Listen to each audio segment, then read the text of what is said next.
Nova tekmovalna sezona je že v razmahu in medtem, ko prvoligaši že odštevajo tekme do zimskega premora, so fantje do 14. leta starosti šele začeli boj v Nike Premier Cup tekmovanju. Tudi tokrat so bili v začetni fazi organizirani 4 četrtfinalni turnirji, kjer po 2 iz vsake skupine napredujeta v polfinale.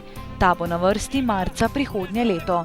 Na Nike turnirju se v bistvu zberejo najboljše ekipe slovenskega nogometa do 14 let, torej gre za izbor najsposobnejših fantov za pregled na enem mestu. Fantje so odigrali po 3 tekme, med uspešnejšimi so bili nogometaši Aluminija in Celja iz prve skupine s po 5 točkami, pa Mura in Maribor s po 2 zmagama oziroma zmago, remijem in porazom.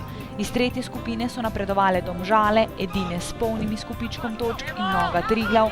Kot zadnja polfinalista sta iz četrte skupine prišla Olimpija Ljubljana in Bravo Publikum. Na teh tekmah smo že lahko videli kar kvalitetne predstave, sposobne fante, ki lahko z dobrim delom zopet Slovenijo kvalitetno prezentirajo tudi v mednarodnem prostoru. Tempo je za ta nivo zelo visok, vidimo, da so fantje resno pristopili k temu turnirčku, so zelo angažirani in pa tudi kar nekaj nogometnega znanja smo videli v tej generaciji.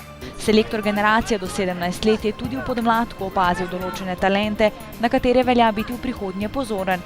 Vsekakor fantov, ki obetajo, ne manjka.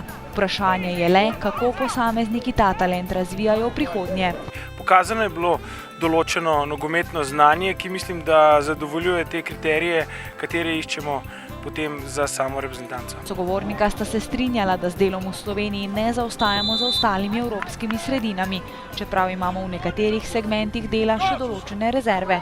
A za prihodnost slovenskega nogometa se ni potrebno bati. Mislim, da mi z U14 ne zaostajamo toliko veliko za, bomo rekli, tujimi ligami tega letnika, vendar se mi zdi, da je vseeno potem ta preskok iz U14 na potem kadetski in mladinski nogomet le večji in tukaj potem se poznajo tiste nianse oziroma tiste naše omejitve. Fantje bodo svoje moči v vzhodni in zahodni skupini znova pomerili marca prihodnje leto.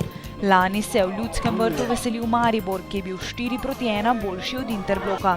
Tokrat najbolje kaže Domžalčanov, a prvih 9 točk še ni zagotovilo za končni uspeh.